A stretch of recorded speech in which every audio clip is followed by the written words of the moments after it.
I fell asleep on the Red Line and woke up at a station that hasn't been on the map since 1954. And I wasn't the only one who missed their stop. My name is Derek. I've lived in Chicago my whole life. I know the Red Line like the back of my hand. Or I thought I did. 2 weeks ago, I was heading home after a double shift at the warehouse. Exhausted doesn't even describe it. I closed my eyes for what felt like seconds. When I woke up, the train wasn't moving. The lights were that sick, flickering yellow. I looked out the window. The station sign didn't say Howard or 95th.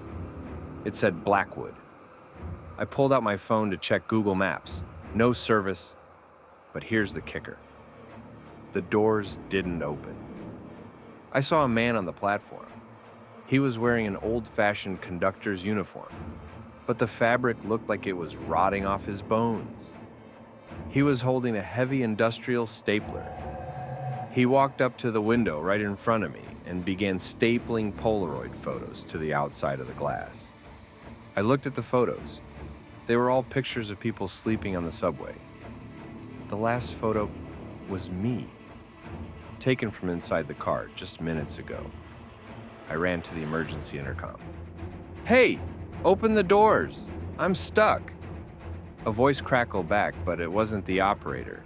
It was a wet, heavy breathing. "Derek, you have such clean lungs.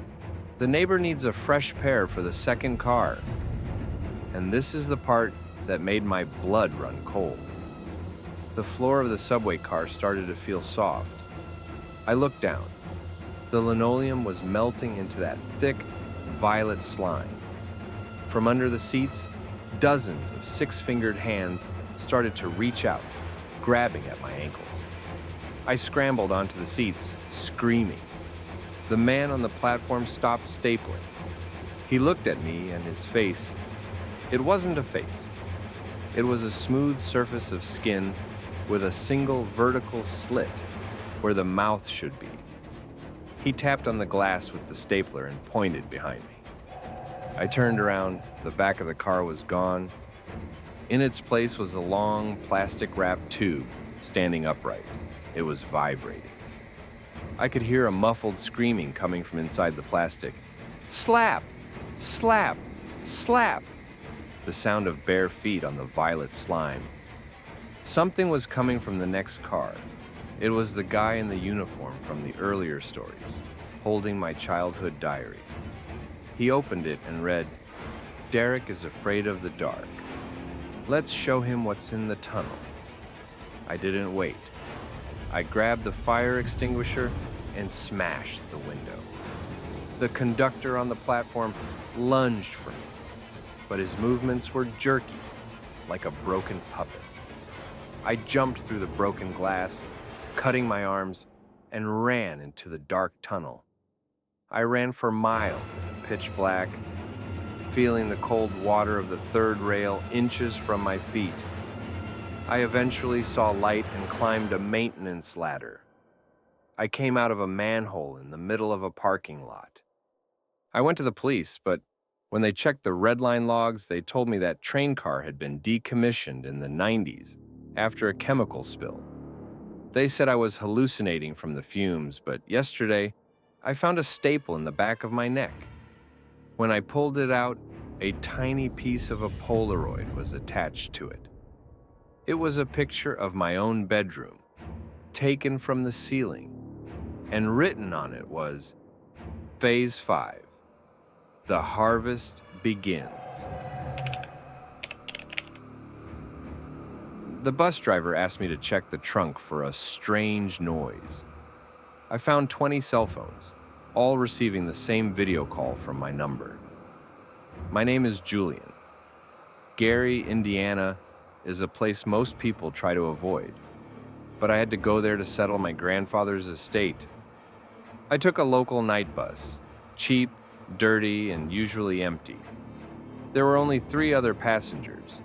A woman in a yellow hazmat suit, which she claimed was for allergies, a silent man in a beige cardigan, and a teenager who didn't stop scratching his arms. The driver was a guy named Buck. He had a tattoo of a six-fingered hand on his neck. About halfway there, the bus started making a rhythmic thump, thump, thump sound. Buck pulled over on a dark stretch of highway, surrounded by dead trees. "Hey, kid," he said, looking at me through the mirror. "Do me a favor? Check the luggage bay. I think a strap is loose." But here's the problem. As soon as I stepped out, the woman in the hazmat suit stood up and blocked the aisle. I opened the side compartment of the bus. There was no luggage, just a pile of smartphones, at least 20 of them, all glowing in the dark. Every single phone started ringing at once. I looked at the screens. The caller ID on every phone said, "Julian." I picked one up. The video connected. It was a live feed of me, standing right there, looking into the trunk. But in the video, there was a man standing directly behind me. A man in a yellow hazmat suit, holding a long plastic-wrapped tube. I spun around. There was no one there. But when I looked back at the phone, the man in the video was now leaning in, whispering into my ear, "The neighbor wants his phone back, Julian." I dropped the phone and tried to run back to the bus door, but it was locked. Buck was staring at me through the windshield. His face started to stretch and sag like wet clay. He wasn't breathing. He was just vibrating. And this is the part that made my blood run cold. The other passengers, the man in the cardigan and the scratching teenager, pressed their faces against the bus windows. Their eyes were gone, just smooth, pale skin. They began to chant that violet, violet, violet, violet lullaby, their voices syncing up with the ringing of the phones in the trunk. "The project needs completion," Buck screamed, his voice sounding like a radio tuning between stations. The luggage bay started to fill with that violet slime. It felt like living flesh, warm and pulsing. It started to wrap around my legs, pulling me into the trunk. I saw the conductors from the subway story emerging from the woods, carrying rolls of industrial plastic wrap. I grabbed a tire iron from the side rack and swung it at Buck's face through the open driver's window. His head didn't bleed. It shattered like a light bulb, releasing a cloud of yellow gas that smelled like bleach and copper. I ran into the woods, not caring about the branches tearing at my face.